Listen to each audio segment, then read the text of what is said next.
நம்ம கிட்ட இருக்க எல்லாத்தையும் இழந்து நாதி இல்லாம தனியா நிக்கும் போது நம்ம கூட நிக்கிற ஒரே விஷயம் நம்ம கத்துக்கிட்ட கலையும் பாடமும் மட்டும்தான். அதனால லைஃபோட எந்த ஒரு பாயிண்ட்லயும் யார் உங்களை விட்டுட்டு போயிருந்தாலும் சரி, நான் கற்ற கலையும் பாடமும் என்னை துணை நின்று காக்குமடா நெஞ்ச நிமித்திக்கிட்டு சொல்லலாம். அப்படி நீங்க எதை சிறப்பா பண்ணுவீங்களோ அதை கத்துக்கும் போது எவ்வளவு மரியாதை கொடுத்து முழு கவனத்தோட கத்துக்கணும். நீங்க அப்படியே கத்துக்கிறீங்க, உங்களே பார்த்து கேட்டுக்கோ. If the answer is yes, congratulations.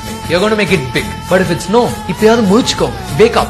எதை வச்சு நாளைக்கு உங்களை எல்லாரும் மதிக்க போறாங்களோ, எதை பண்ணும்போது நீங்க ரொம்ப சந்தோஷமா இருப்பீங்களோ, எது உங்களோட பினான்சியல் நீட்ஸ் எல்லாத்தையும் சாட்டிஸ்ஃபை பண்ணி உங்களுக்கு சோறு போட போதோ அதுக்கு தான் முதல் பிரெஃபரன்ஸ். சோ பிரேக்கப் ஆயிடுச்சு, டிப்ரெஸ்டா இருக்கேன், வீட்ல பிரச்சனை, ஏமாத்திட்டாங்கன்னு சொல்லிட்டு இத பாத்துட்டு இருக்க நீங்க இப்போ லைஃப்ல எதை ஃபேஸ் பண்ணிட்டு இருந்தாலும் சரி, the one and only solution is focus on yourself, focus on the topmost priority, becoming what you are and becoming what you are meant to be. வெண்ணிலா ஒன்னே ஒன்னு, சூரியனும் ஒன்னே ஒன்னு, வாழ்க்கையும் ஒன்னே ஒன்னு, வாழ்ந்து பாரம்மா. பூவென்றால் வாசம் எடு, தீ என்றால் தீபம் எடு, எதிலுமே நன்மை உண்டு, ஆழ்ந்து பாரம்மா.